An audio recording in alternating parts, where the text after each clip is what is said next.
여러분, 흑염소가 몸에 진짜 좋다고 하더라고요. 근데 내 몸에 잘 맞는지, 잘못 먹었다가 탈나는 건 아닌지 걱정되지 않나요? 예전에 저도 엄마한테 흑염소 진액 사드린 적 있었거든요. 결국엔 몸에 안 맞아서 탈나는 바람에 다 못 먹고 버린 기억이 있어요. 돈도 돈이지만 음식 잘못 먹고 탈나면 안 되잖아요. 근데 잘 맞는 사람한테는 또 엄청 좋다고 하더라고요. 그래서 제가 엄마의 실패 사례를 바탕으로 흑염소에 대해 열심히 찾아봤습니다. 흑염소, 과연 먹어도 되는 사람들은 누구인지, 어떤 효능이 있는지, 주의해야 할 사항은 무엇인지 낱낱이 파헤쳐서 좋은 제품까지 추천해 드릴게요. 제가 추천드린 제품은 이미 지인들한테도 소개시켜줬거든요. 그랬더니 인정하더라고요. 흑염소가 따져야 할 기준들이 많지만 맛도 좋아야 하거든요. 그래야 목넘김이 좋아서 오래 먹을 수 있어요. 급하신 분들은 제가 베스트 넘버 1으로 선정한 제품 영상 고정 댓글에 달아놨으니 한번 살펴보세요. 흑염소는 예전부터 남성뿐만 아니라 여성들의 보양식품으로도 많이 먹었는데요. 몸이 허하거나 맥이 약하면서 마른 여성들에게 효과가 있습니다. 또한 따뜻한 성질을 가지고 있어서 추위를 많이 타거나 손발이 차고 몸이 찬 사람한테 특히 도움이 되고요.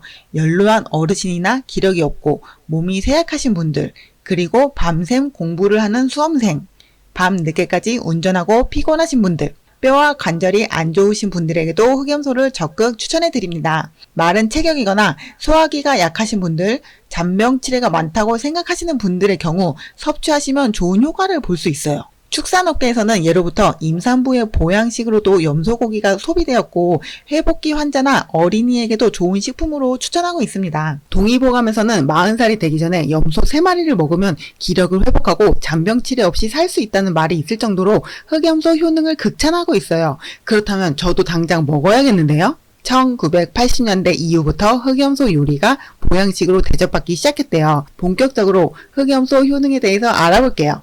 흑염소에는 고단백질, 필수 아미노산, 비타민 A, B군, E, 그리고 아연, 철분 같은 미네랄이 풍부하면서 면역 시스템을 강화하는 데 도움을 줄 수 있어요. 일부 연구에 따르면 흑염소 고기에 포함된 특정 아미노산과 미네랄이 면역 세포의 기능을 강화하고 항체 생성에 도움을 줄 수 있다는 결과가 있습니다. 흑염소는 철분 함량이 높고 양질의 단백질을 함유하고 있어 피로회복과 체력 증진에 도움이 돼요.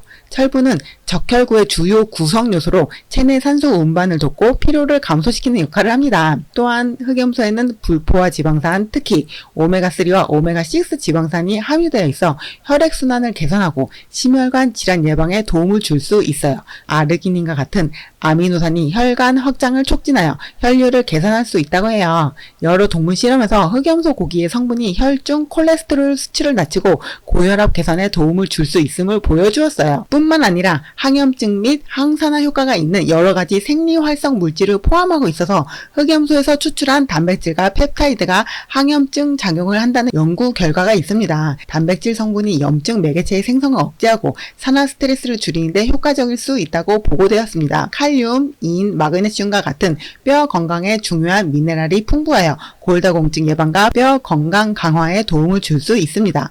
흑염소 고기와 뼈에서 추출한 성분이 뼈의 밀도를 증가시키고 골 형성을 촉진할 수 있다는 연구 결과가 있고요. 이로 인해 특히 중년 여성이나 노인층에서 골다공증 예방을 위해 섭취하는 것을 권장하나 봐요. 혹시 알고 계십니까? 흑염소는 전통적으로 성기능 개선을 위한 보양식으로 여겨져 왔어요. 아르기닌 등 특정 아미노산이 혈류를 개선하고 남성의 정자 생산을 증가시키는 데 도움이 될 수 있다고 합니다. 또 소화를 돕는 효소와 단백질이 풍부하여 소화 기능 개선에 도움이 될 수 있어요. 특히 소화효소 부족으로 인한 소화장애를 개선하는데 아주 유용합니다. 이렇게 다양한 효능을 제공해주는 흑염소도 개인의 건강 상태에 따라 다르게 반응할 수 있거든요. 그래서 섭취할 때 주의사항 또한 말씀드릴게요. 흑염소에 대한 알레르기 반응이 있는 사람들은 섭취를 피해야 합니다. 알레르기 반응으로 인해 두드러기, 발진, 가려움, 호흡곤란 등의 증상이 나타날 수 있어요. 또한 흑염소는 단백질 함량이 높은 음식으로 요산 수치를 높일 수 있어요. 통풍 환자나 요산 수치가 높은 사람은 흑염소 섭취를 피하거나 피하거나 주의해서 섭취해야 해요. 흑염소는 고단백 식품이므로 신장 기능이 약한 사람들에게는 부담이 될 수 있고요. 위장 장애나 소화기 질환, 위염, 과민성 대장 증후군 등이 있는 경우 흑염소의 고단백 식품이 소화에 부담을 줄 수 있기 때문에 소화불량, 복부, 팽만감, 속쓰림 등의 증상이 악화될 수 있으니 소화기 질환이 있는 사람은 흑염소 섭취를 주의해야 합니다. 일반적으로 건강한 성인이라면 적당량을 섭취하는 걸 추천드리며 어떤 식품이든 과도하게 섭취하면 오히려 건강에 해로울 수 있는 거 아시죠? 그럼 흑염소 진액 선택 시 중요하게 고려해야 할 사항 살펴보도록 할게요. 제일 중요한 건 아무래도 흑염소의 상태겠죠? 우리 안에서 자란 흑염소인지 자연에서 자란 흑염소인지 사육 환경은 진액의 품질에 큰 영향을 미쳐요. 깨끗한 환경에서 자연스럽게 사육된 흑염소일수록 건강에 좋은 성분이 더 풍부하게 포함될 수 있어요. 추가적으로 암수 구분도 하면 좋은데요. 아무래도 암흑염소가 더 고가에 거래되고 흑염소 특유의 누린내가 적다고 해요. 수컷 흑염소는 생태적으로 누린내가 더 많이 난다고 해요. 고퀄리티의 흑염소 진액을 원하신다면 암흑염소가 더 좋을 수도 있습니다. 흑염소를 선택하셨다면 도축을 해야 하는데요. 도축 과정이 믿을 만한 곳에서 실행하는지, 인증된 곳인지, 각 단계별로 클리어한지, 도축 과정이 신선하지 않다면 오히려 건강에 해가 된다고 합니다. 그래서 도축 환경도 중요하고요.